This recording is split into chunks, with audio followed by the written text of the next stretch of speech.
Amen. Ne manquez pas à ce séminaire, il sera extraordinaire. Papa Fando va nous entraîner dans les profondeurs de la prière. Alléluia. Et je puis vous rassurer, il sait le faire. Amen. Donc, si vous n'avez pas encore invité les gens, invitez les gens par rapport à ce séminaire-là. Ce sera un moment extraordinaire où nous allons aller non seulement dans la prière, mais dans la prière mystique aussi. Parce que si vous connaissez Père Fando, c'est quelqu'un qui aime les choses mystiques. Amen. Donc ce matin, je vais parler d'un sujet qui est tellement important. Vous savez que c'est comme si depuis que on parle de la prière, c'est comme si... Bon, dimanche passé, j'ai suivi le merveilleux enseignement de Papa Fando. Je n'étais pas là. Dimanche passé, je n'étais pas là. J'étais ailleurs. J'étais allé rendre ministère quelque part où on avait aussi besoin de moi. Vous savez que je ne le dis pas souvent, mais je suis un apôtre de Jésus-Christ. Je n'aime pas le titre. Quand il parle d'apôtre, je ne parle pas d'un titre. Et je parle d'une fonction. Amen. Donc, parfois, il peut arriver que je ne sois pas là. Amen. Dis à quelqu'un, j'honore le glorieux Christ en toi. Tu es plus beau et plus belle que la dernière fois qu'on s'est vu. Bon, dis ça à 3 personnes en les regardant en face. À 4 personnes. Donc, tu seras bien été levé. Dis ça à 4 personnes. Pour dire ça à 4 personnes, tu vas te lever.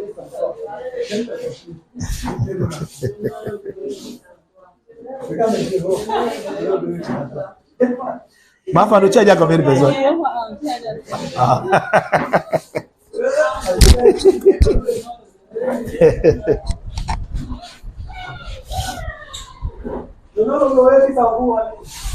Amen. Ok. Luc 11, verset 1. On va beaucoup lire ce matin. Et j'enseigne. Vous savez quand il dit que j'enseigne, c'est que j'enseigne, non? Hein? J'enseigne. Luc 11, verset 1. Luc 11, verset 1. Jésus priait un jour en un certain lieu. Oui. Lorsqu'il achevait, un de ses disciples lui dit, Seigneur, enseigne-nous à prier comme Jean l'a enseigné à ses disciples. Vous entendez ça? Jésus priait un jour en un certain lieu. Maintenant, le fait même que Jésus prie, c'est d'abord une grande leçon pour nous. Parce que Jésus, c'est Dieu fait chair. Maintenant, on se pose la question, comment Dieu qui s'incarne va encore prier? Il n'a pas besoin de prier, non? Il prie qui? Il prie pourquoi? Puisqu'en fait, il est le Dieu qui, s'il fait comme ça, là, tout lui est disponible. Laisse-les, pardon. Qui joue là?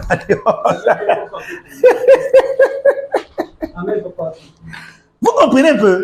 Regardez, je vais vous dire quelque chose. La prière, aussi longtemps que tu es humain, que tu es dans ce corps, et même en dehors de ce corps, la prière est inévitable. Amen. En fait, je vais te montrer ce matin que certaines choses sont arrivées dans ta vie parce que tu ne priais pas, et que certaines choses ne sont pas aussi arrivées dans ta vie parce que tu ne priais pas.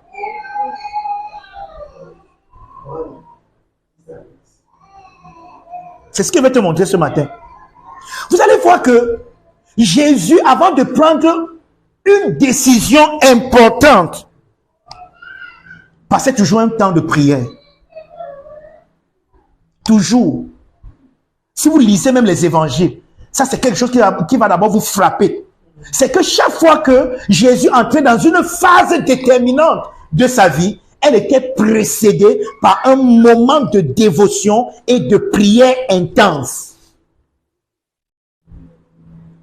Maintenant, le vrai problème, c'est que nous qui prêchons la grâce et le message de tout est accompli, nous, quand on dit que tout est accompli, ça veut dire que je peux croiser les bras et ne plus entrer dans ce qu'on appelle les exercices spirituels. Parce que la prière est un exercice spirituel. Et l'apôtre Paul nous dit que les exercices corporels sont utiles pour peu de choses, mais que les exercices spirituels sont utiles pour plus grandes choses. Or, de la même manière que lorsque tu ne travailles pas, on nous a appris en science qu'un muscle qui ne travaille pas s'atrophie. C'est pour ça que vous allez voir quand quelqu'un reste longtemps dans une position où il ne bouge pas. Parfois, pour qu'il bouge, le muscle la bouge, ça commence à devenir difficile. Il va falloir qu'il s'habitue, qu'il fasse des exercices. Par exemple, si moi maintenant je pars, je dis que je pars faire le sport et que je quitte ici, je cours jusqu'à peut-être dépendant directement comme ça en vitesse. Non, attendez, je vais vous dire la vérité. Mais quelque part en route, vous allez venir me trouver.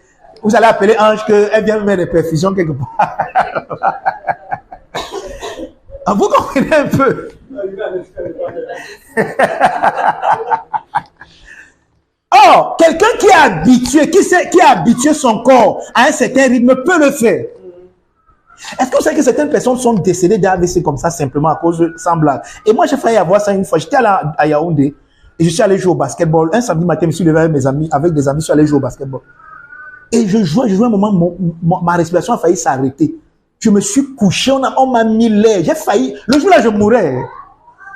Et je mourrais un jour. Pourquoi? Parce que j'ai mis mon cœur dans une activité intense et mon cœur n'était pas habitué à ça.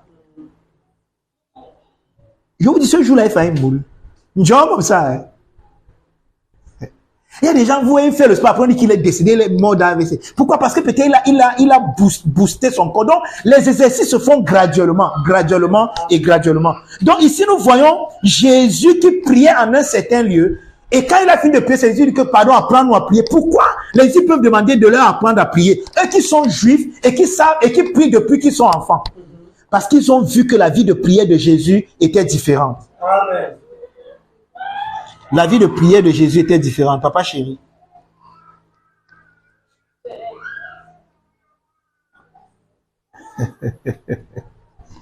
La vie de prière de Jésus était différente. Amen. Quelqu'un comprend? Donc, Luc met en exergue dans son évangile une vie de prière abondante du Fils de Dieu. Donc, Luc nous montre que Jésus priait abondamment. Par exemple, quand vous lisez Luc 6, verset 12, je veux qu'on lise, on va lire tous ces passages. On va tellement lire aujourd'hui. Luc 6. Verset 12.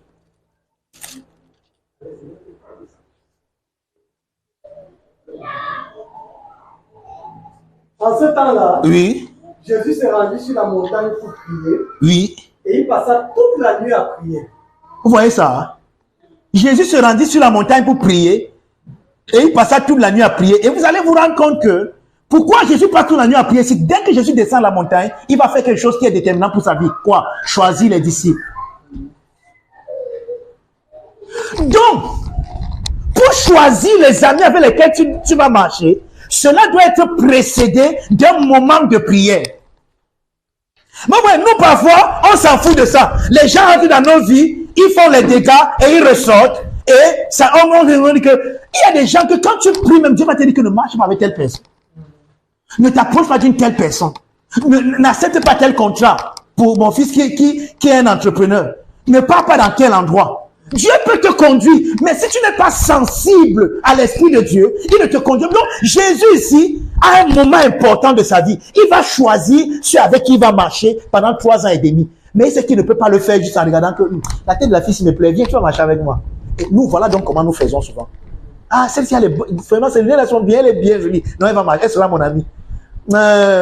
L'autre, Jackie, elle ne m'intéresse pas, elle ne sera pas mon amie. Oh, parfois, celui que tu rejettes qui ne sera pas ton ami là, parfois c'est l'homme même que Dieu a envoyé dans ta vie qui pouvait faire quelque chose de déterminant. Oh, ceux que tu as choisis vont parfois venir gâcher ta vie. C'est là que j'ai dit au début que il y a des choses qui te sont arrivées parce que tu n'as pas prié et il y a d'autres qui ne sont pas arrivées parce que tu n'as pas aussi prié. Le manque de prière dans la vie d'un chrétien est une carence. Est un problème. Oui, Jésus part prier sur la montagne et il prie toute la nuit. Je ne vais pas te poser la question là, mais quelle est la dernière fois que tu as prié même pendant toute une journée seulement ou bien pendant même 2 heures? Vous savez, nous sommes passés maîtres de faire ce que j'appelle les prières de restaurant. Vous connaissez les prières de restaurant?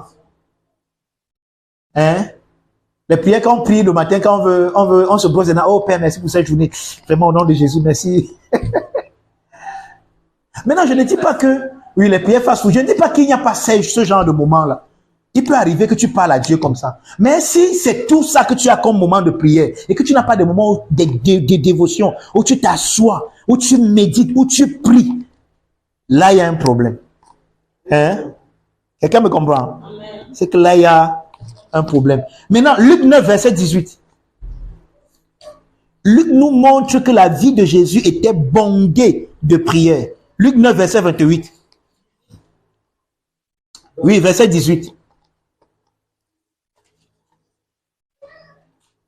Un jour, oui, que Jésus priait à l'écart, ayant avec lui ses disciples, oui, il leur posa cette question. Oui. Qui dit-on que je suis? Vous voyez comment, vous voyez, ça c'est, Matthieu raconte ça dans Matthieu 16. Mais il dit seulement que Jésus a pris ses disciples et il les a amenés à Césarée de Philippe et leur a posé une question. Non, Jésus a pris ses disciples, ils sont allés à un moment de retraite. Pourquoi? Parce que Jésus sent que je marche avec les gars ici depuis, mais il y a des choses qu'ils ne connaissent pas de moi. Oh, je veux le leur révéler. Oh, je ne peux pas leur révéler ça s'ils ne sont pas prêts, si leur esprit n'est pas prêt. Alors Jésus prend ses disciples à l'écart, il prie, et quand il finit donc de prier, maintenant il leur pose la question, qui dit-on que je suis?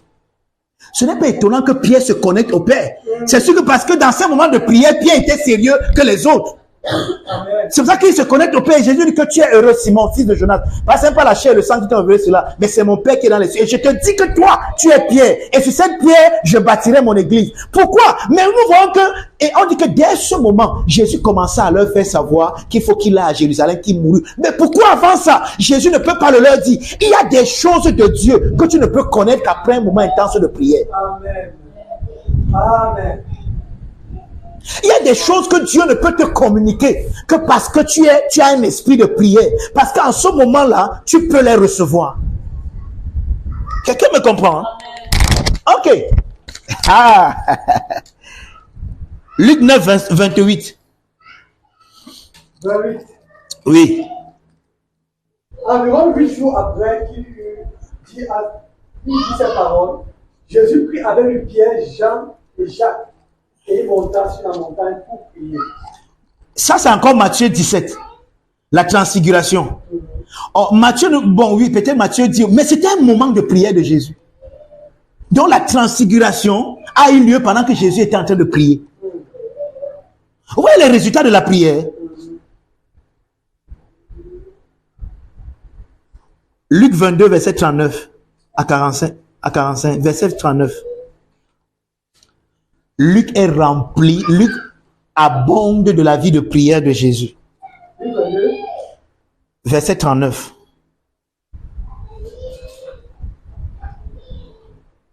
Après être sorti, il alla, selon sa coutume, à la montagne de Selon, vous savez ce qu'on appelle la coutume? On dit que quelqu'un, c'est devenu comme une coutume pour lui, c'est qu'une habitude. Donc Jésus priait intensément. Jésus priait. Donc la vie de prière de Jésus n'était pas une vie sporadique. Donc de temps en temps, quand ça le prend. Il y a des gens qui disent que non, tu pries. Quelle est ta discipline de prière? Non, c'est quand ça me prend que je prie. Ça ne prenait pas Jésus pour qu'il prie. C'était sa coutume. C'était son habitude. Donc, même les disciples de Jésus savaient qu'à telle heure, le maître va encore aller prier. C'est ça quand on dit que quelqu'un a une habitude. Donc c'est devenu comme un programme. On a programmé ça. La psychologie dit que pour que quelque chose devienne une habitude, il faut que tu fasses ça pendant 21 jours. C'est comme ça que les psychologues disent. Pour qu'une chose devienne une habitude, il faut que tu fasses ça sans interruption pendant 21 jours d'affilée. Là, ça devient une habitude. Donc si c'était une habitude, imaginez-vous donc ce que pouvait être la vie de prière de Jésus. On parle de Jésus, le Fils incarné du Père. C'est lui priait. Maintenant, toi, tu ne pries pas sur compte sur quoi? Et vous avez dit que ce n'est que l'introduction, non? Vendredi, samedi et dimanche, ne manquez pas ici. Père Fano va nous entraîner dans le mystère. Amen. Amen. Donc, qu'est-ce que nous remarquons avec tout ce que nous venons de lire? Et puisqu'on va revenir sur chacun de ces passages tout à l'heure, je vais revenir sur chacun de ces passages et mettre en exergue certaines petites choses. Mais maintenant, qu'est-ce que nous remarquons? Qu'est-ce qu'on peut conclure seulement après avoir lu ça? Jésus était un homme de prière. Maintenant, j'aime mal conjuguer mon verbe. Jésus est un homme de prière. Amen. Jésus est un homme de prière. Comment nous donc qui sommes en Christ, en lui, pouvons-nous croire que nous pouvons accomplir notre destinée, marcher avec les bonnes personnes si nous ne prions pas? Pourtant, Jean nous dit, dans le prologue de son évangile, qu'en lui était la vie, et la vie est la lumière des hommes. Donc sa vie est la lumière qui nous illumine, Et voici sa vie que Luc nous raconte. Luc dit que Jésus alla à un lieu selon sa coutume. selon son habitude. Or, on dit que c'est celui-là dont on parle, sa vie est la lumière qui illumine nos vies. Donc, en fait, je dois voir ma vie à partir de lui. C'est lui qui doit éclairer ma vie. Maintenant, celui qui doit éclairer ma vie, Emma Fando, avait l'habitude de prier.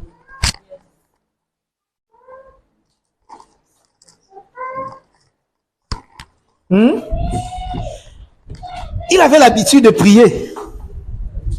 Et comme je l'ai dit tout à l'heure, chaque moment, et là maintenant nous allons donc commencer maintenant à entrer en contact de ça, en profondeur. Chaque moment intense, et parce que n'oubliez pas, avant de dire ça, il faut que je dise quelque chose. La vie n'est pas linéaire.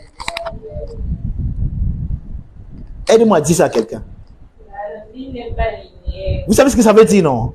C'est-à-dire que nous croyons que la vie, c'est que je quitte du point A au point B, au point C, au point D, et ainsi de suite. Non. La vie n'est pas linéaire, la vie est cyclique. Hein? C'est pour ça qu'il y a des périodes, il y a des événements qui ne font que se répéter. D'ailleurs, si vous êtes une femme ici, c'est une grande femme, vous savez que la vie est cyclique. Parce que chaque mois, il y a quelque chose qui a lieu avec le cycle. C'est ça, non? La vie est un cycle. La vie n'est pas linéaire. Ça veut dire quoi? Ça veut dire que il y a des choses que tu n'as pas, quand tu les rates, ça ne va que revenir après un an. D'ailleurs, j'avais enseigné ça ici. Je ne sais pas, on parlait de quoi? Il y avait des choses qui viennent après 7 ans. Là, c'est avec le temps. Mais maintenant, il y a des choses qui dépendent qui viennent après un mois, d'autres qui viennent après un an, et ainsi de suite. Oui. Quelqu'un me comprend? Donc la vie n'est pas linéaire, la vie est cyclique. Maintenant, vous allez vous rendre compte que chaque événement majeur de la vie de Jésus était précédé par un temps de prière. Pourquoi j'ai dit ça? Parce que ta vie a des événements majeurs. Mais le problème que nous avons, c'est que nous n'arrivons pas à déterminer, même en tant que parents, à déterminer ces éléments majeurs, même de la vie de nos enfants. Et on va même parler de ça tout à l'heure, en parlant des parents. Vous comprenez un peu? La vie a des événements majeurs. Par exemple, quand tu quittes le primaire pour entrer au secondaire, quand tu as eu le CEP, tout le monde sait que c'est toujours un événement majeur. On sait que la vie a changé. Quand tu quittes le secondaire pour entrer à l'université, tout le monde sait que c'est une autre étape de la vie. Mais le vrai problème, c'est que comment est-ce que toi, tu abordes ce genre d'étape de ta vie? Quand tu quittes le célibat et que tu vas te marier, tout le monde sait que c'est une autre étape de la vie.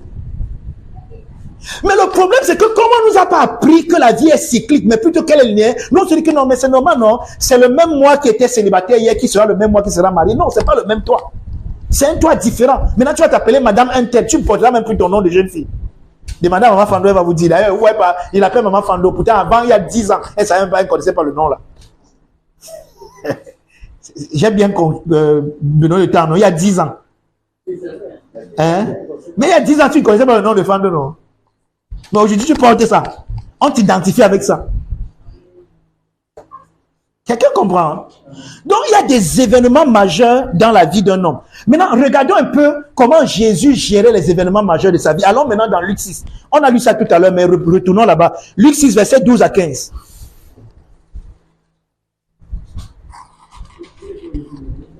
Luc 6. Luc 6, versets 12 à 15. Oui. En ce temps-là, Jésus se rendit sur la montagne pour prier. Jésus se rendit sur la montagne pour prier. Et il passa toute la nuit à prier. Toute la nuit à prier. Oui. Quand le jour parut, il appela ses disciples. Oui. Et il en choisit 12. Oui. Auxquels il donna le nom d'apôtres. Apôtre veut dire envoyer. Ceux qui l'envoient. Il leur donna le nom d'envoyer. Et on cite les noms. Maintenant, assois ton maman. Où est Jésus? Ici, Jésus marche avec, il y a des gens qui le suivent, une foule de personnes qui le suivent. Mais il se rend compte que je ne peux pas m'investir dans tous les gens qui me suivent. J'ai besoin de 12. Pourquoi 12? Parce qu'il a été envoyé vers les 12 tribus de la maison d'Israël. C'est pour ça qu'il choisit 12. Vous comprenez? Hein? Maintenant, il se rend compte que j'ai besoin des gens avec qui je vais marcher, qui seront mes amis intimes.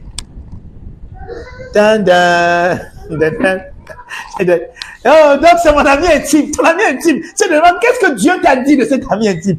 Qu'est-ce que tu sais de lui? Non, c'est juste qu'on se retrouve dans le même quartier, on a commencé à marcher ensemble, et puis on a marché ensemble. Non, il ne peut pas être ton ami intime si vous marchez seulement ensemble. Parce que si tu dis que ton ami intime, ça veut dire qu'il y a des choses intimes que tu partages avec lui. Et n'importe qui ne peut pas être ton intime bien-aimé, qu'on ne te trompe pas. Quelqu'un qui ne partage pas tes aspirations profondes ne peut pas être ton ami intime. Tu ne peux pas être ami intime avec quelqu'un qui pense que, ou avec quelqu'un qui a une pensée différente de la tienne. C'est mieux que de parler comme ça que de prendre des exemples, ça ne sert à rien. Parce que même le mot mariage, on dit que quand tu portes un ami, on dit que non, ça ne marie pas, ça veut dire que ça ne donne pas. Les couleurs ne sont pas assorties. C'est ça qu'on dit que ça ne marie pas. Donc, on dit que même, en fait, on dit que deux personnes ne peuvent pas marcher ensemble s'ils ne s'accordent. Et pour qu'il y ait accord, il faut que vos pensées se frottent. Il faut que vos aspirations se frottent. Il faut que vos projets se frottent. Oh, je ne peux pas frotter mes pensées, mes aspirations avec quelqu'un qui pense contrairement à moi et dit que c'est mon ami intime. C'est pour ça qu'il y a un proverbe qui dit que dis-moi avec qui tu marches, je te dirai qui tu es. Donc que tu le veuilles ou pas, tes amis décrivent ta personne. Non, donc tu vas comprendre. C'est que lui n'est pas seulement comme moi, mais on est quand même, on est amis intimes. Maintenant, quelqu'un ne, il faut pas me suivre. Vous êtes en train de dire que le docteur a dit que je ne dois plus marcher avec n'importe qui. En fait, c'est même ce que je suis en train de dire aussi. Oui, quelque part, c'est ce que je suis en train de dire. Pourquoi? Parce que le fait aiguise le fait. Que tu le veuilles ou pas, ceux que tu fréquentes au quotidien influence d'une manière ou d'une autre ta vie. Que tu le veuilles ou pas. Dis-moi que je suis le plus fort. Non, ça ne me fait rien. Non, je marche avec lui, mais moi, je ne vole pas comme lui. Tu ne voles pas comme lui, c'est parce que tu n'as pas encore eu l'occasion de voler. Quand l'occasion de voler va se faire, tu verras comment tu voleras. Et peut-être même plus que lui. Hein. Et tu te demandes, mais ça sort d'où? Justement, je suis en train de te dire d'où ça sort. Ça sort très doux même. Et c'est là-bas que ça sort, dans la douceur de votre amitié là. Quelqu'un me comprend? Donc, bien aimé, regardez, Jésus doit prendre une décision. Avec qui est-ce que je vais marcher dans ma vie? C'est ça la décision de Jésus. Jésus n'a pas prié toute une nuit pour choisir avec qui il doit marcher. Père Fando, surtout nous les hommes de Dieu, parfois quelqu'un vient là, je suis pasteur, tu es pasteur, viens travailler avec nous. Tu as prié, il vient et divise l'église. Vous commencez à pleurer. Ne pleurez pas. Dieu t'a dit quoi sur lui? Qu'est-ce que tu connais de Dieu? Quel est le témoignage de Dieu sur lui? J'enseignais samedi, hier matin, au leader, parce qu'on parle de l'honneur. Mais c'est que l'honneur, c'est la capacité de voir ce que Dieu a mis en l'autre. Puisque je ne peux t'honorer que selon ce que Dieu a mis en toi. Et parce que ce que Dieu a mis en toi, je sais que j'ai besoin de ça. Et c'est à ce moment que je t'honore. Donc, l'honneur vient de la révélation que tu as de ce que Dieu t'a dit de Maman Fando. Si Dieu t'a dit de Maman Fando, tu vas toujours la voir comme la femme de Pasteur Franc, non? Et elle n'est rien d'autre. Ce n'est que la femme, non? C'est la mère de Nathan, non? Non, la mère de Nathan, mais qu'est-ce qu'elle a? Pourquoi je suis en contact avec elle? Qu'est-ce qu'elle peut apporter dans ma vie? Qu'est-ce qu'elle peut donner à ma vie? Si tu ne connais pas ces choses, tu ne vas pas honorer Maman Fando. Tu vas la voir seulement comme n'importe qui. La même chose avec toutes les personnes avec qui tu es en relation. Si tu ne sais pas ce que Dieu te dit d'eux, tu ne les honoreras pas. Quelqu'un me comprend? Maintenant, comment connaître ce que Dieu me dit de toi? Il faut que j'aille prier et que Dieu me révèle les choses de toi. Sinon, j'aurai de toi les informations que je glane par ma chair, par les sens. Donc, ce que je sens, ce que je goûte, ce que je touche, ce que j'entends. Or, les informations sensorielles sont toujours très limitées. Parce que parfois, l'homme paraît ce qu'il n'est pas. Donc, si tu fonctionnes seulement avec les informations sensorielles sur les gens, c'est normal que tu ne connaisses pas les gens. Quelqu'un me comprend? Hein? Donc, Jésus doit prendre une décision avec qui est-ce que je vais marcher. Jésus prie. Jésus doit prendre une décision. Le gars, s'il me drague, Seigneur, est-ce que je dois l'épouser? Non, les soeurs, ne regardent plus ça. Il a les 3 V. Voiture, villa, virement. Il peut faire un virement à tout moment. Non, c'est l'homme de ma vie. Mais l'homme de ta vie, là, quand tu vas l'épouser, tu vas te rendre compte que pour qu'il ait les virements là, la nuit, il fait les incantations avec les bougies. Et il te dit que ma femme, elle vient faire ça avec moi. Tu dis que non, moi, je suis chrétien. Viens ici, chrétien. On va tenir ça ensemble maintenant, chrétien. Maintenant, nous rions. Mais dans les écrits juifs, donc dans l'Ancien Testament, nous avons l'histoire d'un homme qui a pris une telle décision sans avoir prié. Vous savez qui c'est? Lot. Lot marchait avec son oncle qu'on appelle Abraham. Et à cause du fait que Lot marchait avec Abraham, Lot est devenu riche. Écoutez-moi bien, Lot est devenu riche pourquoi? Parce qu'il marchait avec Abraham, son oncle. Et parce qu'Abraham connaissait Dieu. Donc la grâce de Dieu qui coulait en Abraham a affecté la vie de Lot et Lot est devenu riche. Maintenant, Lot est devenu tellement riche, Lot et Abraham sont devenus tellement riches qu'ils ne pouvaient plus être dans le même endroit. Il est important maintenant que les deux se séparent. Alors Abraham appelle son neveu. Il dit à son neveu que, gars, tu sais quoi, nos richesses sont considérées, on ne peut plus être dans le même endroit. Maintenant, il faut qu'on se sépare, il faut qu'on divise. Si toi tu vas à gauche, j'irai à droite. Si tu vas devant, j'irai derrière. Si tu montes, je vais descendre. Il dit que choisis donc là où tu pars. Vous savez ce que Lot a fait? Lot a levé les yeux. Et il a regardé. On dit qu'il a regardé l'endroit Sodome et Gomorrhe. C'était comme un jardin arrosé. Et il a regardé, il a dit que waouh, là-bas je vais prospérer. Et c'est là-bas que Lot est parti. L'histoire que je suis en train de raconter, ça vous trouvez ça dans Genèse chapitre 13, du verset 5 au verset 13. On ne peut pas lire maintenant à cause du temps. Mais c'est comme je vous raconte là. Genèse 13, pour ceux qui écrivent, à partir du verset 5 jusqu'au verset 13. C'est là-bas qu'on a cette histoire. Maintenant, l'autre regarde. Et il voit la plaine de Moab qui était arrosée comme un jardin de Dédé. C'est exactement comme ça. C'est exactement comme ça qu'on dit ça. On dit, verset 10, Lot leva les yeux et vit toute la plaine du Jourdain qui était entièrement arrosée. Avant que l'Éternel eût détruit Sodome et Gomorrhe, c'était jusqu'à soi comme un jardin de l'Éternel, comme le pays d'Égypte. Donc ça attirait les regards. Amen. Et l'autre a dit à son oncle, maintenant je vais te poser une question. Si on doit se séparer et que tu dis de choisir, toi tu choisis l'endroit qui est arrosé, qui est bien. Ça veut dire que tu me laisses quoi? Ça veut dire que tu me laisses des rebuts, n'est-ce pas? C'est ce que ça veut dire, non? Mais je vous dis la conclusion. Celui qui est allé là où l'endroit était bon là, il a fini pauvre. Avec deux... Il est entré là-bas avec toutes ses richesses. Il est sorti avec un bâton et ses deux filles qui ont même fini par le violer. Qu'est-ce que je suis en train de te dire ce matin? Choisir en dépendant de ta propre sagesse va t'entraîner à la ruine.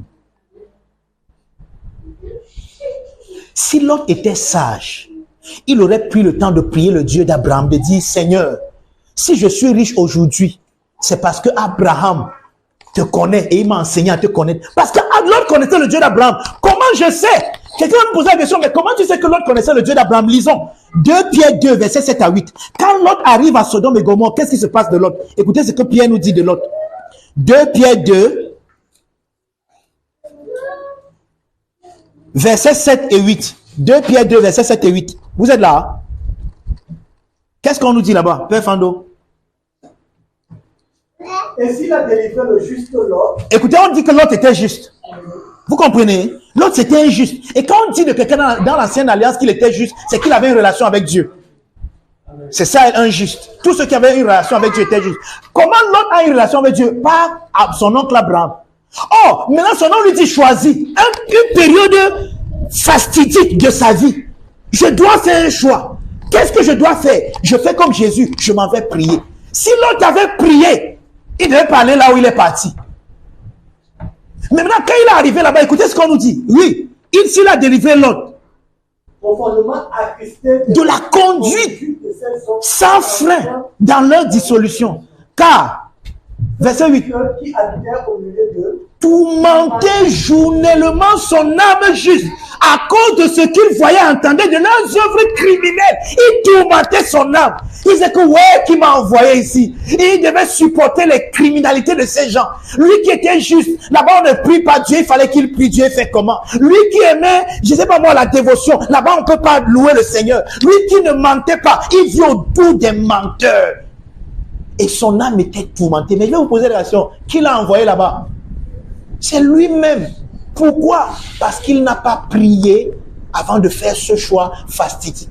Non seulement son âme était tourmentée là-bas, mais il est ressorti de là avec un bâton et deux filles qui ont fini même par le violer. Pourquoi ils l'ont violé? Parce qu'ils sont allés dans un pays où il n'y avait pas d'homme. Ils se sont dit que, gars, notre père c'est le seul homme ici.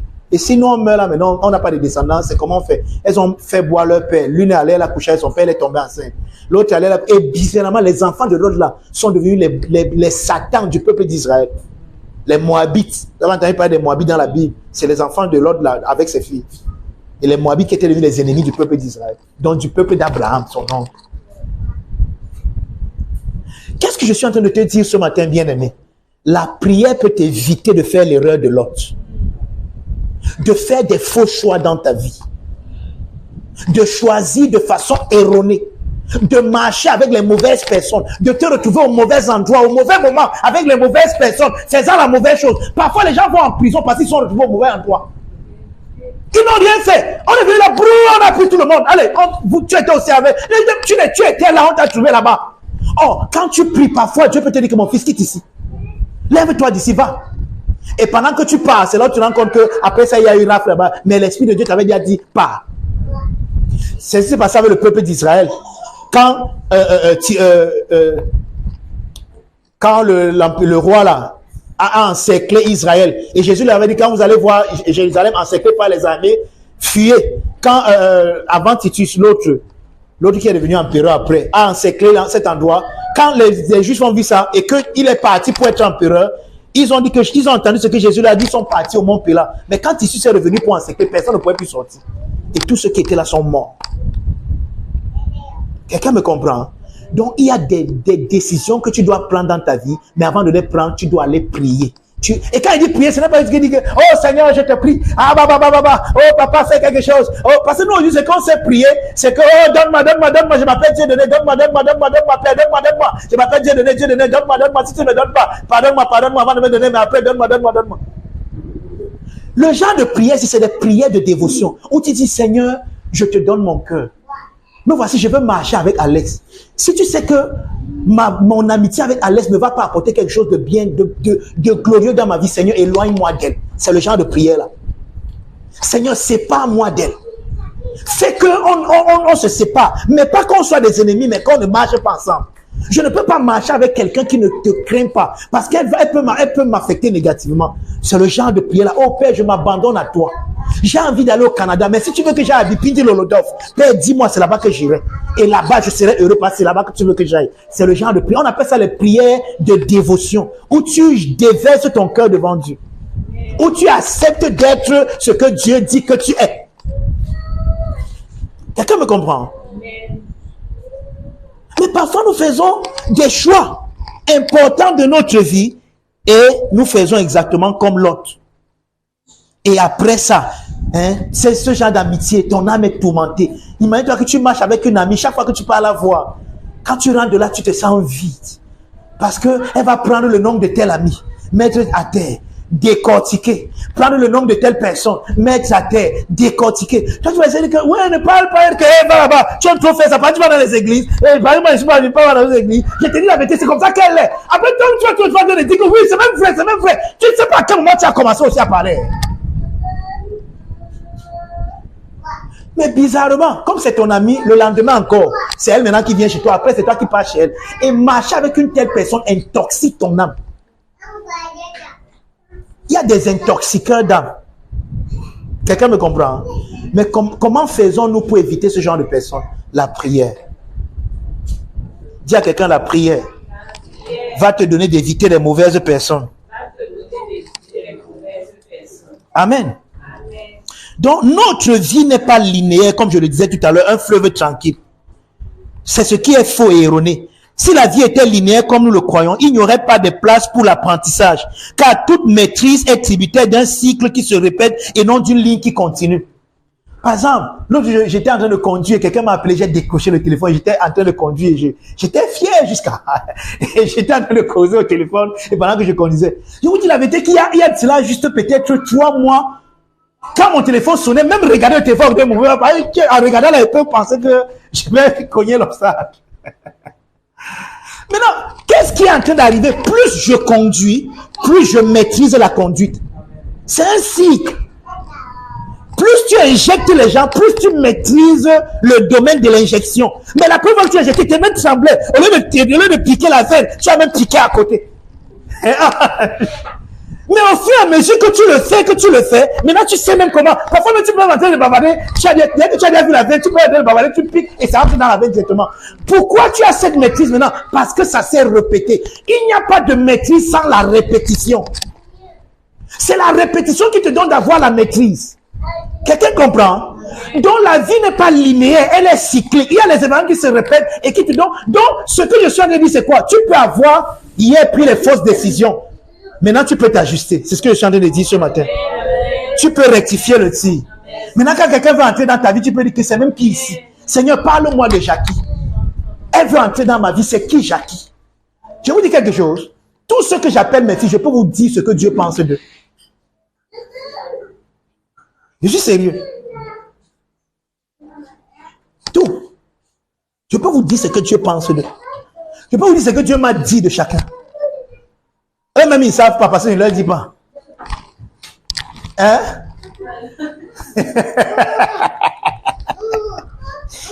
Amen.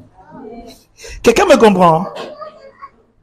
Il y a des périodes où certaines activités doivent être intensifiées dans ta vie. Enfin, il y a des moments où tu peux ne pas avoir une vie de prière intense, d'accord? Mais il y a des moments où, en réalité, tu dois avoir une vie de prière intense. Regardez. Si vous regardez la vie d'un footballeur, n'est-ce pas? Ce n'est pas tout le temps qu'il s'entraîne hardiment. Il y a des périodes comme maintenant. Si vous regardez les réseaux, vous allez voir la plupart des footballeurs, ils sont en vacances. Ils partent jouer le 2-0. Ils partent en boîte de nuit, ils mangent. Parfois, mais c'est une période où ils prennent même le poids. Parce qu'ils négligent un peu le sport. Mais quand ils préparent une compétition, généralement, ils partent en stage bloqué. Vous avez remarqué ça? Ils partent en stage bloqué. Et il y a même des choses qu'ils ne font pas. Leur nourriture est contrôlée. Ils font le sport matin, midi, soir. Mais c'est pas tout le temps qu'ils ont ce genre d'activité. Pourquoi? Parce que la compétition qu'ils sont en train de préparer veut qu'ils soient dans un certain stade. Et pour qu'ils aient ces performances, il faut qu'ils intensifient les entraînements. Quelqu'un comprend? C'est exactement la même chose dans la vie spirituelle. Il y a des moments où tu peux te relaxer. Où tu peux faire les prières de restaurant. Oh Père, je te bénis pour cette journée au nom de Jésus. Amen. Amen. Et ça marche. Mais il y a des périodes où non, ici, maintenant, tu sens que je dois même me retirer. C'est pour ça que Pierre dit que même les gens qui sont mariés doivent avoir ce genre de moment. Il dit que ne vous séparez pas l'un de l'autre si ce n'est d'un commun accord. Donc, même Marie peut dire à ma femme que chérie, tu sais quoi, il sait que mon corps c'est ton corps c'est mon corps. Mais aujourd'hui, là, pardon, excuse-moi, même pendant un mois, mon corps ne va pas t'appartenir, pardon. Je veux me consacrer à la prière et au jeûne. Oui. Étudiez un moment intense de prière. Vous savez quoi, il va vous dire quelque chose. L'apôtre Paul dit dans ses épîtres, il dit ceci. Il dit, priez. Non, ça c'est Jésus qui dit. Il dit, priez afin de ne pas tomber en tentation. Mais l'apôtre Paul dit que, revêtez-vous de toutes les armes de Dieu, afin de ne pas succomber au mauvais jour. Il y a un jour que la Bible appelle le mauvais jour. Je vous dis la vérité. Quand le jour là vient et que tu n'es pas préparé, tu peux perdre ta foi. On va même te dire que tu as cru en Dieu, tu vas dire non. C'est-à-dire que c'est un jour où, c'est comme si tout est contre toi. L'enfant est malade. Le mari t'énerve. Tu entends que papa vient de faire l'AVC. Comme ça ne suffit pas, maman aussi de son côté, elle a vu son mari faire l'AVC. Donc elle aussi, elle a fait l'AVC. Donc un jour, on t'annonce, c'est comme si la vie tombe. C'est comme si le ciel tombe sur toi. Et tu ne sais, il y a un mot français, on dit que tu ne sais à quel saint te vouer. C'est-à-dire que tu ne sais, c'est-à-dire que tu ne sais pas s'il faut aller à gauche, s'il faut aller à droite, s'il faut monter, s'il faut descendre, s'il faut pleurer, s'il faut te suicider. Quand vous entendez parfois que les gens se sont suicidés, parfois c'est parce qu'ils n'ont pas su gérer ce qu'on appelle le mauvais jour. Où il y a une pression terrible. Et comme ça se fait passer, là où tu entends aussi tous tes créanciers, ils t'appellent, mon argent est où? Même celui qui t'avait oublié depuis, il commence à t'appeler que c'est maintenant que je veux mon argent. Imagine-toi que, non, parfois nous rions, mais imagine-toi que tout ça, ça tombe sur toi en un seul jour. Job a eu ça. Job est resté comme ça, on dit que ta boutique de Mbopi, brûlée. Ta boutique de Kanyabasi, brûlée. Tes enfants étaient en train de jouer au manège. Le truc est tombé, tous sont morts. Ah? Telle chose s'est passée, tout. La Bible parle du mauvais jour. Le mot mauvais là-bas, c'est le mot poneros. Il y a parfois les mauvais jours, hein. Les jours où c'est que toi, tu te tapes, désolé, je suis pasteur, c'est toi, tu crois en Jésus, donc tu te tapes même pour te réveiller parce que tu as l'impression que tu vas. J'ai eu ce jour quand j'ai appris que mon petit frère est mort dans l'eau. Rien ne m'a encore bouleversé dans la vie si comme cette nouvelle.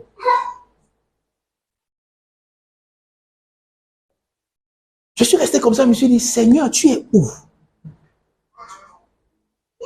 Tout le monde part. Dans mon quartier où j'ai grandi, tout le monde part, il traverse l'eau. Pourquoi lui calme? Pourquoi lui meurt? Pourquoi lui reste dans l'eau? Seigneur, pourquoi tu m'as abandonné?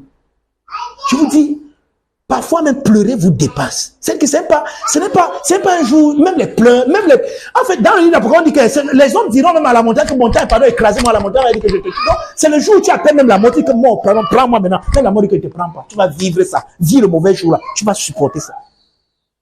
Quand tu vis ce genre de jour, si tu n'es pas préparé, bien aimé, on va te dire un jour que tu avais cru, tu vas dire que tu n'as pas cru. On va te dire que tu crois en Jésus, tu vas dire que moi, non, je ne crois plus en ce Dieu. Parce que la blessure que tu as en toi est tellement intense que tu ne sais pas quoi faire. Il y a ce jour. Mais maintenant, qu'est-ce que tu dois faire? Tu dois te préparer pour ce jour. Afin que quand ce jour vienne, c'est pour ça que David peut dire que même si la terre tourne sans dessous, ma foi en l'Éternel ne sera pas ébranlée. Pourquoi? Parce que je sais en qui j'ai cru. Je sais qu'il est capable, même quand je ne vois pas l'issue. Même quand on me dit que, oui, on m'a dit que tous mes enfants sont morts, ma femme est morte, tout c'est mort, mon ami, mes documents se sont brûlés, tout est fini. Il n'y a plus que moi ici, comme je suis là. Mais parce que je peux encore respirer et expirer, et que c'est la vie de Dieu, je crois encore en lui. Mais je te dis que c'est facile à dire.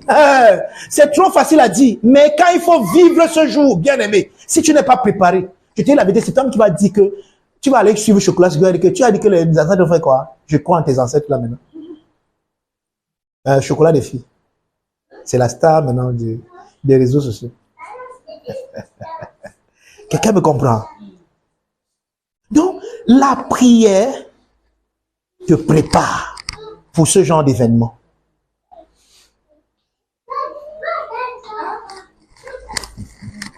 Vous êtes avec moi? J'ai dit que j'enseignais ce matin, non? Mais non, c'est la même chose, hein, Mafando, avec l'éducation des enfants. Surtout nous qui sommes des chrétiens. Nous devons habituer nos enfants à une certaine éducation parce que la Bible dit que, ou alors il est écrit dans la Bible que, éduque l'enfant selon le chemin qu'il doit suivre et quand il sera grand, il ne s'en détournera pas. Maintenant, quand tu montres à l'enfant qu'il y a des phases de la vie, par exemple, est-ce que vous savez que quand vous devez sévrer l'enfant, en réalité, vous devez accompagner ça avec un moment d'initiation? Vous entendez ce que je suis en train de dire? C'est une phase de la vie de l'enfant. Maintenant, quand l'enfant commence à marcher, c'est une autre phase de la vie de l'enfant. Ne soyez pas seulement content. Il marche. Pendant que ton enfant fait le premier pas, tu imposes les mains au nom puissant de Jésus.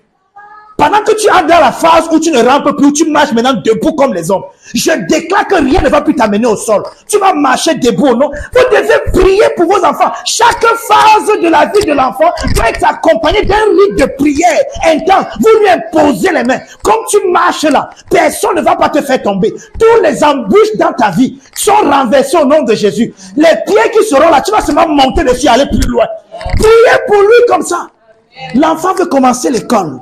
C'est une autre phase importante de sa vie. Ne dis pas seulement que va, tu vas trouver des amis. Va, non.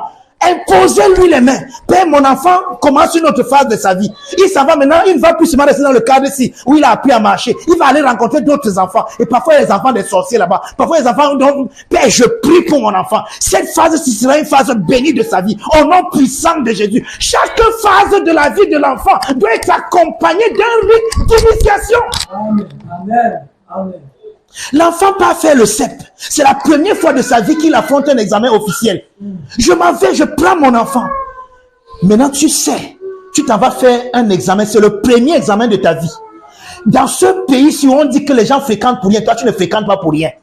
Le certificat d'études primaires. Oui, après ça, je prie pour toi que pendant que tu pars composer, que tu sois béni, que cette étape de ta vie t'apprenne tellement de leçons. L'enfant part pour la première fois, il a eu le CEP, il part en 6e. On laisse mal l'enfant, c'est la rentrée, alléluia. Non! Appelle l'enfant, impose-lui les mains, tu es son père, tu es sa mère. Au nom puissant de Jésus, tu commences maintenant le secondaire. Tu es dans une autre étape de ta vie. Tu n'es plus dans le primaire. Je prie pour toi que dans le secondaire, tout ce qu'il y a de bon là-bas, c'est ce que tu auras. Les mathématiques, tu vas comprendre. La technologie, tu vas comprendre. Tu auras les bons professeurs. Oh, si c'est une fille, aucun prof ne va te violer. Aucun de tes camarades ne va te tuer. Tu es préservé au nom de Jésus. Quand il part faire le BEPC, chaque étape majeure de sa vie, ça veut dire quand l'enfant grandit, il sait qu'il est habitué que chaque étape majeure de sa vie, il doit être dans un état de prière. Tu l'as éduqué. Ça fait que demain, même quand il va grandir lui-même, quand lui aussi il aura ses enfants, il va prier pour eux. Il va leur éduquer comme ça. Et voilà comment on éduque l'enfant. Dans la culture juive, un garçon ou un enfant ne pouvait pas quitter la maison de son père sans la bénédiction de ses parents. C'était même pas possible. Il ne pouvait pas. Mais nous, aujourd'hui, parfois, nos enfants se marient. Le jour-là, le père, tout ce qu'il pense, ma dot. La dot, on a donné la dot. La dot, je vais manger. La dot, la dot, la dot. La dot, à part la dot, tu as prié pour ton enfant. Ton enfant part dans une autre étape de sa vie. Qu'est-ce que tu lui as donné comme conseil? Et quand je parle de prier, pas forcément de prier. Quand l'enfant est grand, maintenant tu le fais asseoir. Tu lui donnes des conseils. Maintenant tu pars, ma fille, tu vas te marier. Tu seras une femme. Là-bas, tu vas accoucher des enfants. Je prie que ton foyer, voici comment ça se passe. Fais comme ça. Tu dois, chaque étape de sa vie, tu dois l'accompagner. Mais c'est ce que nous ne faisons pas. Nous-mêmes, d'abord, les étapes de notre vie, est-ce que nous faisons d'abord ça? L'année commence, on s'en fout. Une année commence. Après la nuit est fatale, tu dois prendre un moment. Père, voici l'année 2025. Tous mes projets, je te les recommande. Je prie pour telle chose. Au nom de Jésus. Oui. Oui. Il y a des moments intenses de prière où ta vie de prière doit être intense. Quelqu'un me comprend? Oui. Il y a des phases, ne les affronte pas juste comme ça. Là, il y a des phases de ta vie, ne les affronte pas comme ça. Tu es enceinte.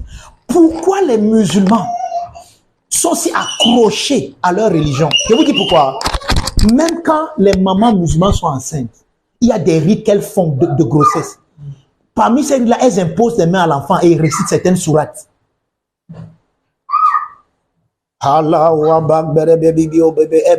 Mais toi, chrétien, tu es là. Chérie, je vais manger le soya glacé. Glacé. Chérie, je vais manger le piment braisé. Et tu ne crées pas les choses charnelles. L'enfant est là. Tu ne pries pas pour l'enfant. Après, de que l'enfant ne vient pas à l'église, il va passer à l'église, il a appris à aller à l'église. Quelqu'un comprend? Amen. Il y a des phases dans ta vie qui doivent être accompagnées de prière. Luc nous montre même que l'épisode de la transfiguration, non, avant même l'épisode de la transfiguration, non, prenons même d'abord l'épisode de la transfiguration. Luc nous montre que même l'épisode de la transfiguration, c'était un moment de prière dans Luc 9, verset 28, qu'on a dans Matthieu 17. Luc 9, verset 28. C'est quoi, vous êtes fatigué? J'arrête là. Non. Vous faites comme si vous êtes fatigué. Luc 9, verset 28. Oui. Environ 8 jours après qu'il dit ces paroles, Jésus prit avec lui Pierre, Jean et Jacques. Oui. Il monta sur la montagne pour prier. Vous entendez ça? Oui. La suite, c'est quoi, maman? Pendant qu'il priait, l'aspect de son visage changea. Oui. Son vêtement devint d'une éclatante blancheur. Vous voyez ça? Pendant que Jésus priait. Donc, la transfiguration, c'était un moment de prière de Jésus. Jésus était en train de prier dans un certain lieu et subitement une lumière a commencé à rayonner à partir de lui et ses disciples qui étaient avec lui ont vu ça. Maintenant, qu'est-ce qui se passe dans ce moment de prière? C'est là où je veux en venir. C'est même pour ça que je veux lire cet endroit. Qu'est-ce qu'on nous dit à la suite, maman Fando? Et voici, oui. Deux hommes s'entretenaient avec lui. Deux hommes s'entretenaient avec lui. C'était Moïse et Élie. C'était Moïse et Élie, c'est bon. Pendant un moment de prière de Jésus, deux hommes qui n'étaient pas vivants à l'époque là sont apparus et causaient avec Jésus.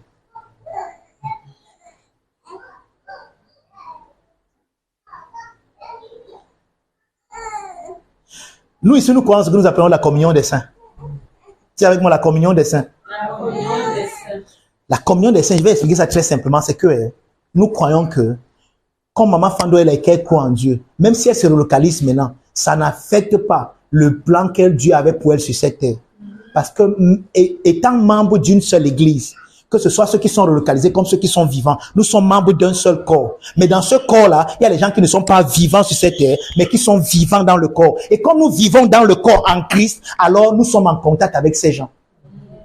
Et Paul dit que le bras ne peut pas dire, l'un ne peut pas dire au pied, je n'ai pas besoin de toi. En d'autres mots, je ne peux pas dire à quelqu'un qui est dans la nuit des témoins, je n'ai pas besoin de toi. Parce que dans mes moments de prière, j'ai besoin d'eux pour qu'ensemble nous prions parce que c'est la même vie qui coule dans le même corps. Il n'y a pas deux corps. Donc je peux être en train de prier et Paul m'apparaît et je cause avec lui. Je peux être, maintenant, j'ai dit ça ne vous a pas énervé, maintenant il va vous énerver. Je peux être en train de prier, ma grand-mère m'apparaît.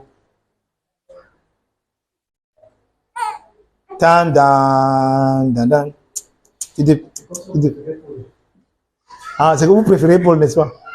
Non, mais les gens qui ont apparu à Jésus, c'était ses ancêtres, non? Et les gens qui veulent nous épater avec cette histoire d'ancêtres, ils pensent qu'ils connaissent les ancêtres plus que nous.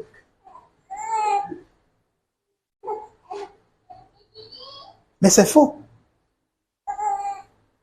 J'expliquais à quelqu'un hier que quand on parle du Saint d'Abraham, moi si les gens se localisent sur nous, ne parlent pas dans le Saint d'Abraham parce qu'Abraham n'était pas mon ancêtre. Nous, on parle dans le Saint de Mbété.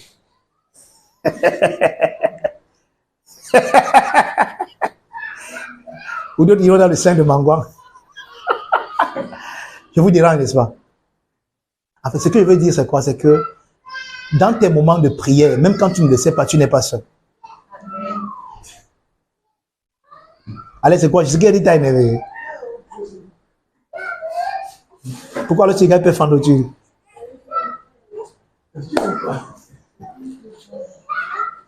Donc, pendant que tu es en train de prier, je veux que tu saches et que tu sois conscient que je ne suis pas seul ici. Amen. La nuée des témoins est avec moi. Il y a des gens qui prient avec moi que je ne vois même pas et que je ne connais pas. Parce que c'est même parce qu'ils sont apparus ce jour-là. C'est pour dire que parfois ils apparaissaient et Pierre, quand les pieds n'étaient pas là. Pas ici, les pieds étaient là pour voir qu'ils ont apparu. Mais qui sait que quand Jésus priait à l'écart là, si les gens n'en apparaissaient pas toujours. Mais il n'y avait personne pour voir. Donc peut-être c'est pas la seule fois qu'ils ont apparu. Donc Jésus avait l'habitude d'avoir ce genre d'apparition. Et c'est que nous, on a écouté un certain évangile qui nous dit que si tu es en train de prier et que quelqu'un qui est mort t'apparaît, c'est que c'est un esprit de mort, je sais. Non, c'est pas un esprit de mort. Parce que là où tu es, il n'y a pas l'esprit de mort. Il y a l'esprit de vie. Tu comprends, Alex? Il n'y a pas l'esprit de mort, il y a l'esprit de vie. Et je viens d'expliquer quelque chose, tu n'as pas suivi. Nous sommes dans un seul corps. Il n'y a qu'un seul corps de Christ. Jésus est la tête de ce corps. Et lui-même qui est la tête là, tu ne le vois même pas d'abord. Mais il est la tête du corps. Et dans ce corps-là, il y a des gens qui sont vivants en ce moment sur la terre, comme toi et moi. Et il y a d'autres qui sont relocalisés. Mais nous sommes tous unis dans un seul corps. Il n'y a pas deux corps. Donc, ils ne sont pas dans un corps différent du nôtre. Donc, nous sommes frères et sœurs en Christ maintenant. Tu comprends un peu ça? Hein? Donc, s'il m'apparaît, ce n'est pas étrange. C'est normal, c'est la nuée de témoins. Dans Hébreux 12, verset, on dit que nous sommes environnés d'une si grande nuée de témoins. Et on dit que Jésus est parti dans la nuée et qu'il reviendra dans la nuée. La nuée là, ce sont les saints. Partout où Jésus est, les saints là sont avec lui. C'est pas bien pour le temps. Je vais vous raconter une histoire où vous allez voir que quand quelqu'un se relocalise dans ce que vous appelez la mort, quand quelqu'un meurt, ou bien quand quelqu'un veut mourir, ou quelqu'un est passé par un état où il devait mourir, il vous dit qu'il a vu son grand-père qui lui dit que non, c'est pas encore ton temps, range. Vous avez entendu ce genre d'histoire? Son grand-père, en réalité, c'est la nuée des témoins. C'est Christ, en fait, qui est apparu avec son grand-père. Mais comme lui, il ne connaît pas Christ et qu'il connaît seulement son grand-père, Christ a donc envoyé son grand-père lui dire de rentrer. C'est tout ce que je peux dire pour ça maintenant. Peut-être, je ne sais pas si parfois nous allons entrer dedans quand il va nous parler vendredi, samedi et dimanche. C'est d'abord quelqu'un qui aime les mystères. Moi, mes soeurs, là, avec mon cahier et mon bic. Amen. Donc, vous vous rendez donc compte que, maintenant, je vais conclure avec cet épisode. Matthieu 17, verset 14 à 21. Je vais conclure avec cet épisode et c'est là où je vais m'arrêter ce matin.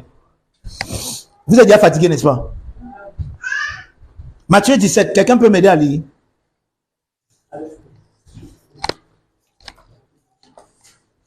Il y a quelque chose qui s'est passé là-bas que je vais partager avec nous. Oui? Matthieu 17, verset 14 à 21.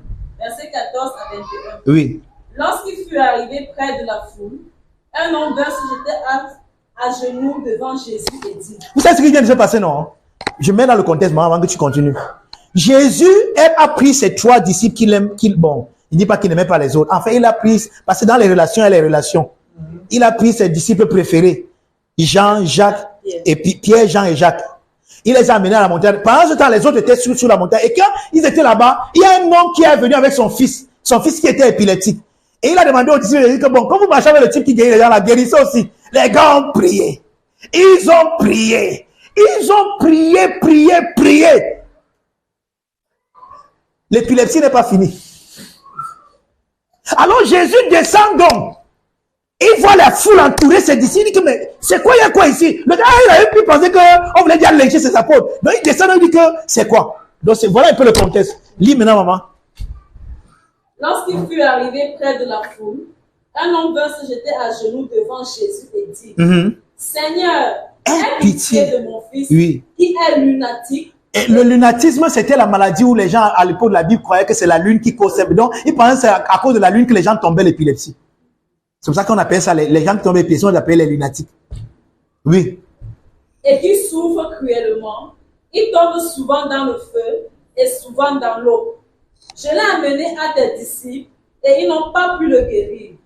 Race incrédule et perverse, répondit Jésus, jusqu'à quand serai-je avec vous? Jusqu'à quand vous supporterai-je? Amenez-le-moi. Jésus s'adresse à qui? Ok. Mais attends d'abord, je vais expliquer quelque chose. Les disciples de Jésus n'ont pas pu guérir un lunatique.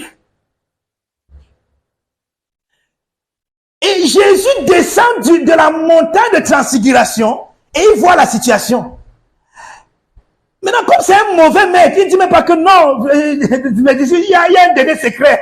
Il y a un truc qui va remonter, je vais faire ça. Et laissez-le. Non, il ne fait pas ça. Il se tourne vers les disciples. Race incrédule et dit, jusqu'à quand serai-je avec vous? Quand vous lisez ça dans Marc, attendez, je voulais même qu'on lise dans Marc. Mets le doigt là-bas, allons dans Marc. Marc 9. Marc 9. À partir de 14. Tu as vu? Lorsqu'il fut arrivé près des disciples, il vit autour d'une grande foule et des scribes qui discutaient avec eux. Dès que la foule vit Jésus, elle fut surprise et accourut pour le saluer. Il leur demanda, sur quoi discutez-vous avec eux? Donc, du sang, ses disciples. Donc, c'était devenu les discussions. Et un homme de la foule lui répondit, Maître, j'ai amené auprès de toi mon fils qui est possédé d'un esprit muet. En quelque lieu qu'il le saisisse, il le jette par terre. L'enfant écume, grince des dents et devient tout raide. J'ai prié tes disciples de chasser l'esprit et ils n'ont pas pu. Arrête-toi. On va rentrer dans Matthieu. Ils n'ont pas pu. Et Jésus se tourne vers eux. Là, c'est incrédule. Jusqu'à quand serai-je avec vous? Pourquoi on n'a pas pu ça? Il dit que maintenant, amenez-le. On amène. Maintenant, regardez. Je peux vous dire pourquoi les gars n'ont pas pu chasser n'ont pas pu délivrer le lunatique. Là, ils n'ont pas pu chasser l'esprit. Parce que, et Marc, c'est pour ça que j'ai voulu qu'on lise à Marc. Marc nous explique ce qui se passe. D'accord? Continue dans Marc. Qu'est-ce que Marc dit? Dès que Jésus a dit, oui, non, laisse grâce incrédule, le verset qui suit. Et aussitôt que l'enfant dit Jésus, l'esprit l'agita avec violence. Et il tomba par terre. Il se roula en écumant. Jésus demanda au... Ça va? Où est le spectacle là? Donc c'est un enfant qui dès qu'il voyait là, il tombe, donc Jacques, si tu n'es pas préparé spirituellement, tu vas voir ce spectacle, il dit que yeah, maman, pardon. Et c'est exactement ce qui se passait avec les disciples de Jésus. Quand ils voyaient le spectacle là, parce qu'ils ne sont pas habitués aux exercices spirituels, eux, ils ne regardaient que ce qu'ils voyaient charnellement, et ils interprétaient la situation charnellement, et priaient par la peur. On a de Jésus, on a de notre maître, sors! Et rien ne se passait.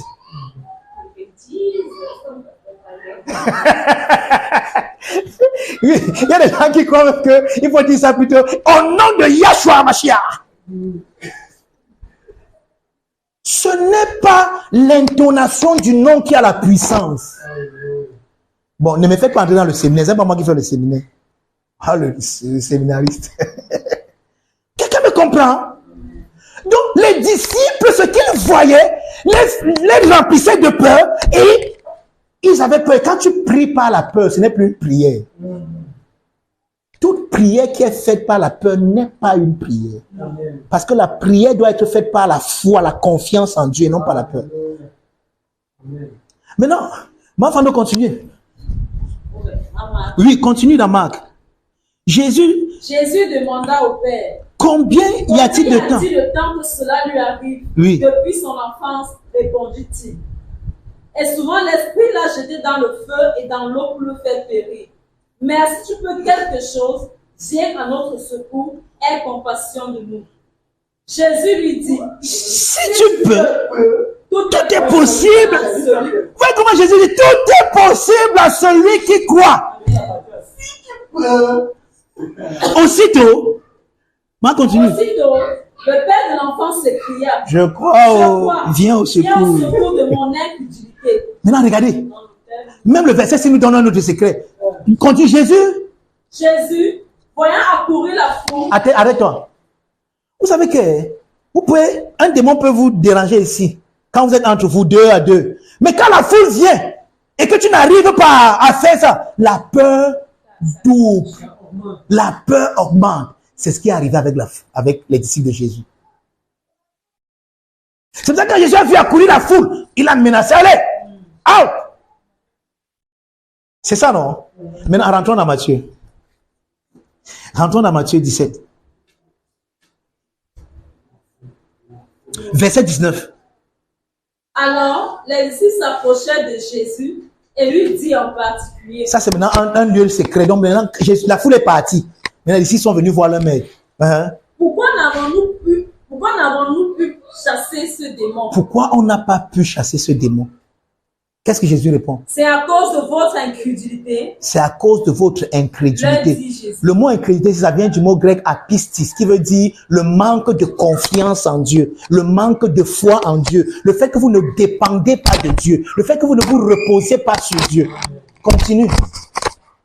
Maintenant, lui, ce qu'on va faire une erreur ici, grave. Je vous le dis en vérité, si vous avez de la foi comme un grain de sénévé, vous diriez à cette montagne, transporte-toi d'ici là, et elle se transporterait. Rien ne vous serait. Le verset qui suit. Mais cette sorte. Non, comment tu sais? Lis d'abord ce qui est écrit. Oui, mais cette sorte. Mais cette sorte, le démon ne sort que par la. Quel est le sujet jusqu'ici? L'incrédulité. Si vous avez la foi, n'est-ce pas? Maintenant, quand Jésus dit que parce que quand vous lisez, donnez-moi la Bible en anglais, parce qu'il faut que je vous prouve. Donnez-moi la Bible en anglais. Oui, ça c'est la Bible en anglais. Là-bas, il dit que this kind. Il ne dit pas dit même. En anglais, il dit this kind. What was the topic? Quel était le sujet ici? L'incrédulité. Ce genre d'incrédulité ne sort que par le jeûne et la prière. Amen. Parce que le sujet n'était pas le démon. Yes. Le sujet, c'était l'incrédulité. Et ces disciples sont venus demander que, mais pourquoi nous on n'a pas pu chasser le démon-ci? Parce que ce genre d'incrédulité, c'est à cause de votre... C'est pas parce que le démon est fort, c'est à cause de votre incrédulité. Et ce genre d'incrédulité ne sort que par le jeûne et la prière. Jésus n'a pas dit qu'il faut jeûner maintenant. Peut-être que Jésus n'a pas déclaré le jeûne et la prière à un moment-là pour chasser le démon. C'est pas ça. Mais une vie habituelle de jeûne et de prière va te mettre dans une disposition où quand tu vas voir les choses charnelles, elles ne vont pas te secouer. Tu vas voir comment le garçon s'agit. Et tu vas rire. Tu vas dire que les gars vont dire, agis-toi. Tu es guéri au nom de Jésus. Amen. Tu auras confiance en Dieu. Parce que la vie de prière et de jeûne t'a habitué à faire confiance en Dieu. Et cette confiance-là va se manifester en ce moment bien précis. Amen. C'est ce que Jésus est en train de dire. Yes. Mais le que nous faisons, c'est que parfois quand on a un cas comme ça, c'est là où nous voulons maintenant prier. Oh, les gars, les guédé, gagagadi, gadaga, go, Coca-Cola, machin, couloulou, gagagaga. Non! Ce n'est pas le temps de prier. Agis! Amen. Tu t'es préparé avant. Tu as prié avant. Tu es habitué à prier, à jeûner. Oui, c'est ça qu'on appelle aussi le mauvais jour. Il dit que tu es déjà prêt. Quand ça arrive, allez, tu imposes les mains. Aïe, au nom de Jésus, sois guéri. Yes. Et la chose s'accomplit. Pourquoi? Parce que tu es habitué à prier et à jeûner. Et cette vie de prière et de jeûne t'empêche d'avoir de l'incrédulité à pistis. Tu ne manques pas de t'appuyer sur Dieu. Même quand la situation fait comme ça, même quand le vent fait comme ça, tu n'appistes pas, mais tu pistéo, tu crois, tu t'appuies sur Dieu. Tu sais qu'il est fidèle et que la situation n'est qu'une utopie et une illusion. Donc la vie de jeûne et de prière te prépare à ce genre d'événement où les choses apparentes sont comme si elles vont te tuer. Mais toi, tu n'appistes pas. Tu ne manques pas de foi. Tu n'es pas dans l'incrédulité. Mais tu crois. Et tu t'abandonnes à celui que tu sais qu'il est fidèle. Amen. Mais qu'est-ce qui te prépare à ce genre d'événement? Donc, Jésus dit à ses disciples que c'est parce que vous n'êtes pas habitué à prier et à jeûner que vous n'avez pas pu chasser ces démons.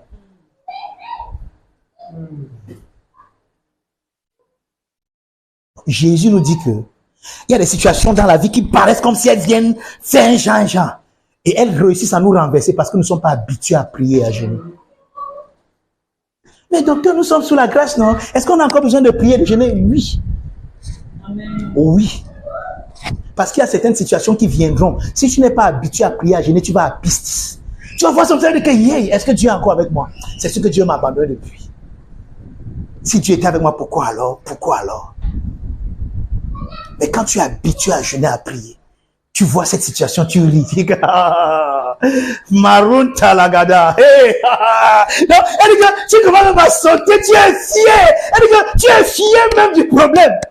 Et mon fils qui me disait ça, je dis que papa, j'aime bien les problèmes. Il dit que ça ne t'a pas quand les problèmes vont venir. Non, mais et c'est vrai, quand tu es préparé, regardez, c'est pour ça que un soldat qui a appris à faire la guerre, quand il n'y a pas la guerre, il est troublé. En fait, il n'est pas content parce que tout ce qu'il a appris, les techniques de guerre qu'il a appris, c'est pour ça, parfois il y a des guerres qui sont créées là juste pour que les gens affûtent leurs armes. Vous savez ça, hein? Il y a des guerres que le monde s'est créé juste parce que les gens doivent tester leurs armes. Mais bizarrement, les gens meurent. Donc, les gens font leur test et les autres meurent. Amen. Donc, voilà ce que je voulais partager avec vous ce matin. Donc, bien aimé, ta vie de prière est importante. Aide-moi à dire ça à quelqu'un. Tellement importante. Elle te prépare à beaucoup de... Il y a les challenges dans ta vie. Et maintenant, bien aimé, il y a des choses, quand tu pries, il y a des choses qui n'arrivent pas parce qu'elles devaient... Il y a des choses que la vie de prière même effacée. Ce n'est jamais arrivé dans ta vie. Tu ne sauras même pas qu'il y a eu un danger. Pourquoi? Parce que le fait que tu sois habitué à prier a complètement enlevé ça de ton chemin. Mais il y a aussi des choses qui sont arrivées parce que tu n'as pas prié. Donc, bien aimé, qu'on ne vous mente pas. Oui, nous sommes dans la grâce, mais pour dire que, bien aimé, la grâce de Dieu dans ma vie n'a pas été vaine. J'ai travaillé plus que tous. Alléluia. Pas moi, mais la grâce de Dieu qui est en moi.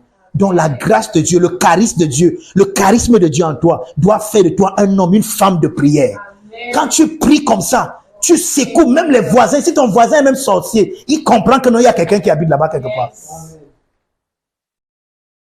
Et tu dois marcher dans une conscience où, moi, un jour j'étais ici dans mes toilettes et j'ai entendu comme quelque chose dans les toilettes fait bizarre. Dans ma tête, Yann, pense souvent que les gens me laissent pas dans les toilettes. C'est maintenant mon peuple. Si tu es là, même seulement le fait que je vais mettre mes déchets sur toi, ça te détruit. Il y a par exemple, je n'ai plus prié. Je marche avec ce genre de conscience que même les déchets qui sont de mon corps sont bénis. Quelqu'un me comprend? Oui. Surtout, n'ayez peur de rien. Quand tu as peur, ne prie pas. Traite d'abord avec la peur. Traite d'abord avec la peur. Parce que quand tu pries dans la peur, ce n'est plus la prière. Quelqu'un me comprend? Donc voilà ce que je voulais partager avec vous ce matin. Vous êtes bénis de toute bénédiction. On va se lever.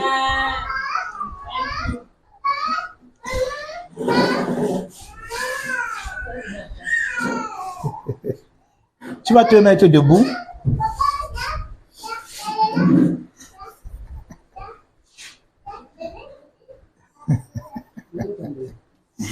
Les enfants, si. Amen. Je ne sais pas ce que tu as appris ce matin dans ce message, mais je veux simplement que tu élèves ta voix et que tu dises merci au Seigneur, parce que tu sais que à partir de ce moment, ta vie de prière ne sera plus jamais la même. Ta vie de prière ne sera, tu vas avoir l'habitude dans la prière. On dit que Jésus alla à l'écart comme c'était sa coutumée, comme c'était son habitude. Il va falloir que tu t'habitues à prier. Il va falloir que la prière devienne une habitude. Que ce ne soit pas juste quelque chose que tu fais de temps en temps, que tu fais de façon sporadique, mais une chose à laquelle tu es habitué, une chose à laquelle tu t'habitues, une chose que tu fais constamment, que tu fais bien aimé régulièrement, que tu fais dans une certaine régularité, que tu aies des heures de prière, que tu aies des heures de prière, et que tu comprennes qu'il y a des moments où tu dois intensifier la prière. Il y a des moments où tu dois accompagner ta prière du jeûne. Il y a des moments où tu dois dire, je ne mange pas aujourd'hui parce que je veux me concentrer dans la prière. Je ne regarde pas la télé aujourd'hui parce que je veux me concentrer dans la prière. Je ne me balade pas aujourd'hui parce que je veux me concentrer dans la prière. Oh, je veux prier avec profusion. C'est pour ça que je ne fais pas telle chose aujourd'hui. Je vais me consacrer à la prière. Élève ta voix et prie pour toi-même au nom de Jésus. Sandala barabra sontolo bro sata. Lege de bras sonte le marabra zante kelebre. Mando bro zanta cabra. Rade bra zoko pro santa yaba. Malekata bra zontolo bro. Malega de bra zobro santa cabra. Mazekata yababa. Rande gabra zobro celebra. Masika lemo sapa. Rande lebro saya. Makaria baraidoro bro. Malebra santa cabra. Rabro zontolo bro. Mande bra zekete kelebre. Zanta yababa. Père, fais de moi un homme de prière. Fais de moi un homme de prière.